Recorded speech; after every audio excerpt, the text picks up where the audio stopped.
చేయాలి.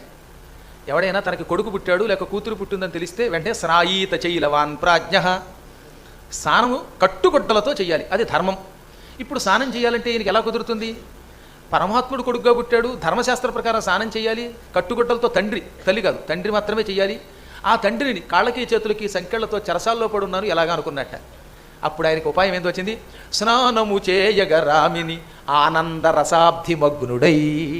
స్నానం చేయడానికి వీలు లేకపోతేనే నేను స్నానం చేస్తా, నాకు ఈ కొడుకు పుట్టిన ఆనందం విపరీతంగా ఉన్నది, ఈ ఆనందమే ఒక మహాసముద్రం, ఆనంద సముద్రంలో స్నానం చేస్తానన్న కన్నీళ్ళు ఇలా మీద చల్లుకున్నాడు. స్నానం అయిపోయింది ఆయనకి, ఆనందంలో స్నానం చేశాడు ఆయన. ఇంకెంతకంటే ఉంటా, ఆ పరమాత్ముడు చూస్తే వచ్చే ఆనంద రసమే ఆయనకి నీరు, అందులో స్నానం చేశాడు. తనకి సంతానం కలగగానే ఆ క్షణమే ఏదో ఒకటి దానం చేయాలి, వీలుంటే గోదానం చేయమని శాస్త్రం. అందుకే పూర్వం ఏం చేసేవారంటే భార్య గర్భవతిగా ఉండగా ఒక గోవుని సిద్ధం చేసుకుని ఆవిడ ప్రసవం కాగానే గోవుని ఇచ్చేవారు. ఇప్పుడు ఈయనకి దానం చేయడానికి లేదు, చెరసాలలో ఉన్నాడు. గోవుని పక్కన పెడదాం, మెళ్ళలో ఉన్న గొలుసైనా ఇద్దామంటే లేదు, ఇనప గొలుసులు తప్ప. ఎలా?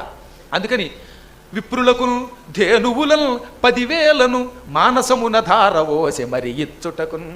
నేను ఇప్పుడు చెరసాలలో ఉన్నాను, కానీ రేపో మాపో విడుదలవుతాను, విడుదలయ్యాక ఇస్తాను, ప్రస్తుతానికి మనస్సులోనే ధారపోస్తున్నాను అని బ్రాహ్మణోత్తములకి 10,000 ఆవులు దానం చేస్తానని మొక్కుకున్నాడు. అది అంటే 2 పనులు అయిపోయాయి. ఒకటి స్నానం, స్నానం ఏమిటి? స్నానం చేయడానికి కుదరదు కాబట్టి ఆనందరసంలో మునిగిపోయాడు, ఆనందమే ఆయనకి నీరు, అదే స్నానం. ఇప్పుడు దానం చెయ్యాలి, మానసిక దానం. దానం చేయడానికి వీలు లేకపోతే ముందు మాట వాగ్దానం చేసి తర్వాత ఇవ్వచ్చు అని శాస్త్రం. కానీ నిజంగా నిలబెట్టుకున్నాడు అండోయ్. 10,000 ఇస్తానన్న ఆయన చాలా కాలానికి కానీ ఇవ్వడం కుదరలా. కృష్ణుడు పుట్టిన 8 ఏళ్లకు కదా ఇచ్చాడు. అందుకని 1,25,000 గోవులు దానం చేశాట ప్రాయశ్చిత్తంగా. 10,000 ఇస్తానని మొక్కు